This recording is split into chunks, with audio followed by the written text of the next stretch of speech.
know I'm very weak in prayer. Who told you? You're like Adam. Adam, where are you? I heard your voice and I found out I was naked. I hid myself. God said, who told you you're naked? Did you do the wrong thing? Yeah. I'm very weak in prayer. Who told you? Who told you? It's Satan. Every time you want to pray, you say, you know you're weak in prayer. You can't pray for long. 2 minutes and you're all right, okay? And he stands beside you. Father, in the name of Jesus.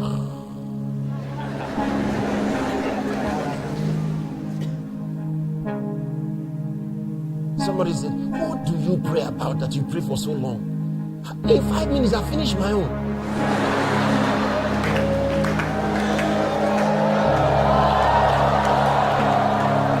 What do you pray about?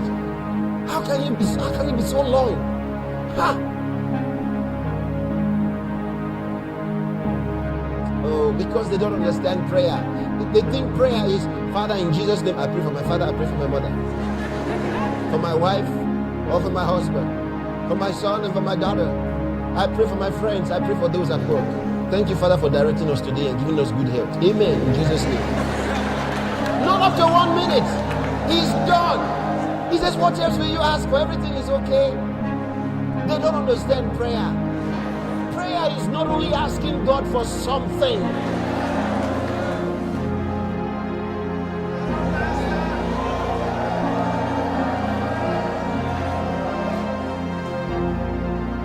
Prayer is not only asking God for something. The Bible says that He has made us kings and priests unto God and His Father. We are priests. It is the office of a priest to offer sacrifices, gifts and sacrifices to God.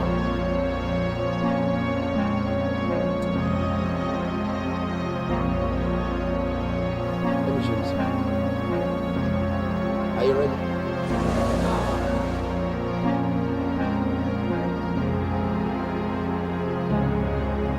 Book of Psalms 69. Psalm 69. In Him we live and move and our being. In Him we live and move and our being. Praise God. Is that your confession? Come on, is that your confession? That's my confession. In Him I live and move and have my being. Hallelujah. Psalm 69. I'm reading to you from verse 30. David wrote this psalm. And he says here, I will praise the name of God with a song and will magnify Him with thanksgiving. Did you see that? He says, I'll praise the name of God with a song. I'll magnify Him with thanksgiving. Thanksgiving. This also shall please the Lord better than an ox or bullock that hath horns and hoofs. He says to worship Him, to praise Him, and to give thanks to Him will please God more than the sacrifices of bulls and goats. David knew it. Yet in his day, they had to offer those sacrifices. Let me show you another revelation that they got. This was a revelation that David had. Turn to the book of Hosea. Oh, now you're looking for the table of contents. All right, got Ezekiel, Daniel, Hosea. Some said the name is Hosea. Hosea. And the guy said, open the book of Hosea. I said, what?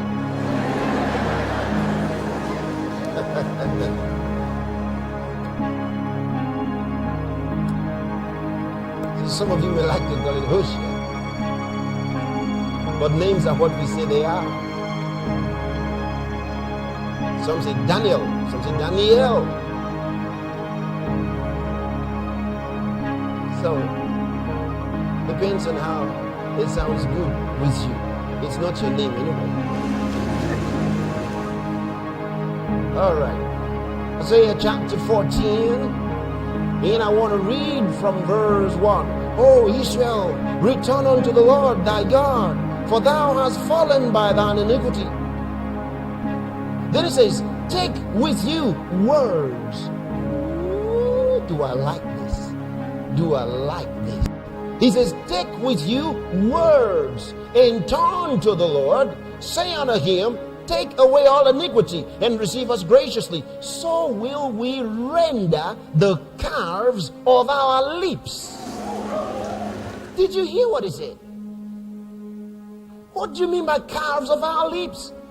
It's another way of saying we'll render the bulls of our lips. The goats of our lips. In other words, we'll use our mouth to give you sacrifices. They had that revelation. He said, take with you words.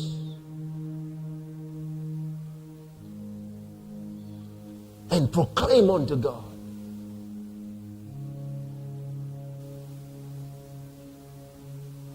We shall render the calves of our lips. You know, I like a certain translation, the way it puts it when Daniel was praying. Can you turn to the book of Daniel? Daniel chapter number 6.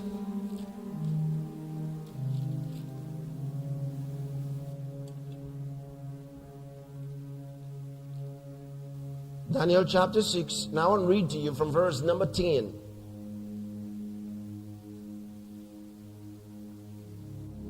Now when Daniel knew that the writing was signed, he went into his house, and his windows being open in his chamber toward Jerusalem. He kneeled upon his knees 3 times a day and prayed and gave thanks before his God as he did aforetime. The Net translation says he offered prayers. He offered prayers and gave thanks. He offered prayers.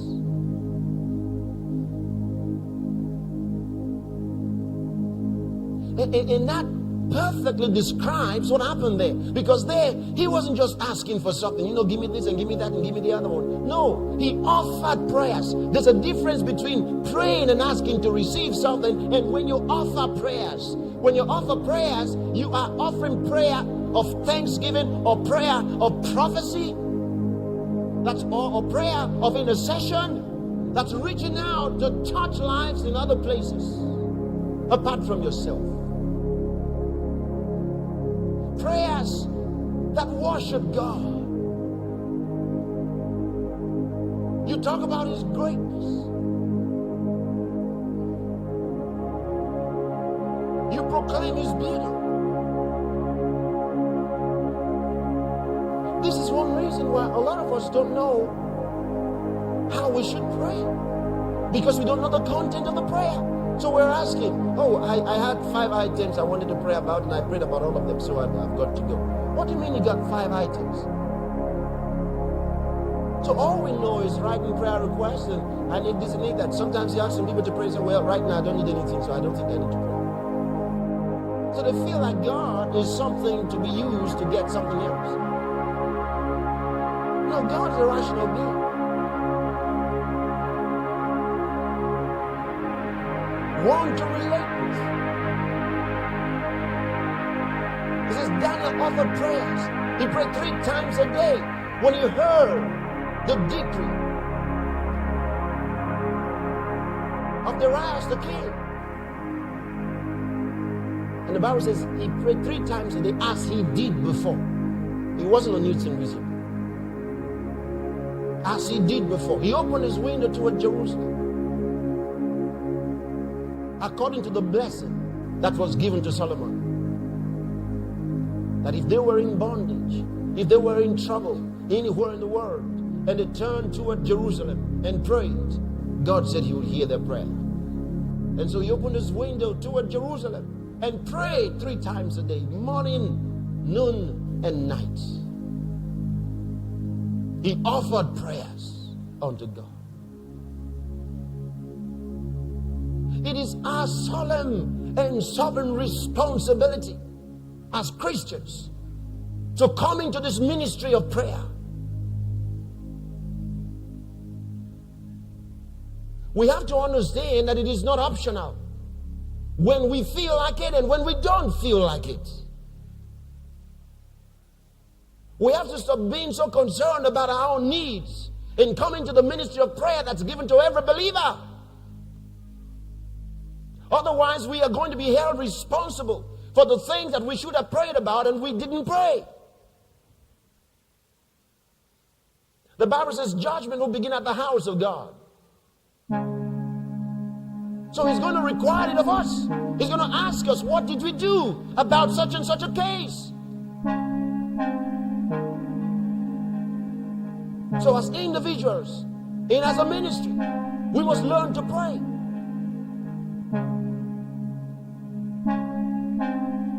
So there has to be a change. Our faith life has to go higher. We can't stay in this beggarly elements of asking for this and that and the other until we have come so low to be asking God for food for the day. We've come so low.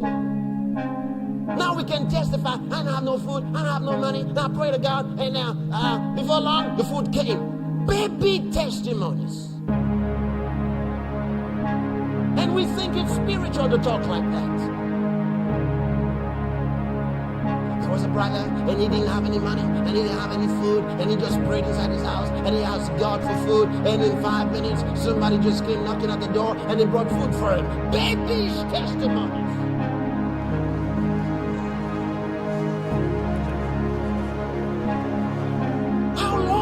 Going to be there.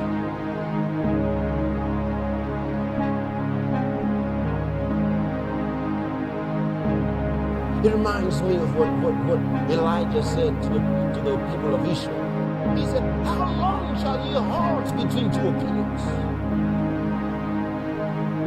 I don't know if you understood what he said. He said, how long shall you halt between 2 opinions? If Baal is God, serve him.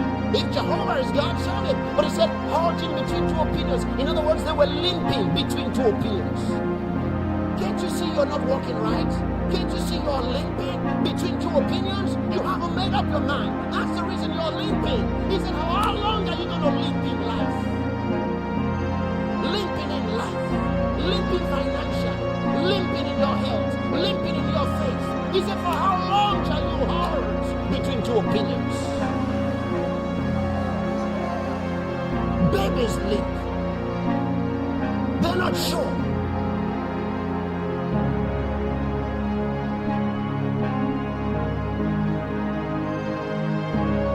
Crying about their needs. Crying. The Bible says, if God gave us Jesus, his son, shall he not with him together give us all things? He says, so what are you asking for? So concerned, I gotta go to school, I gotta go to school, I need money for my fees, oh God. See the way you are sweating and you're praying every day because of your school fees, as though God didn't know when you got the admission.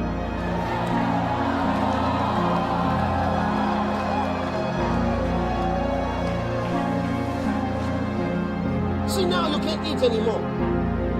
You got an admission, now it has become your problem. Oh God, I'm going to remind you about my admission. Oh God, I need the money. What kind of a God do you think he is?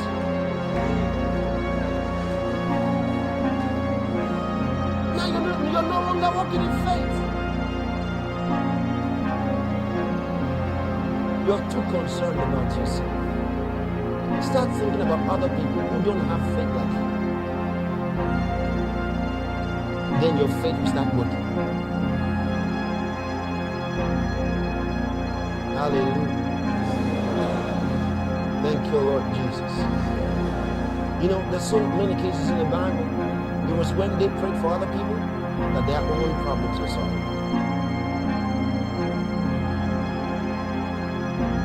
As long as you're there.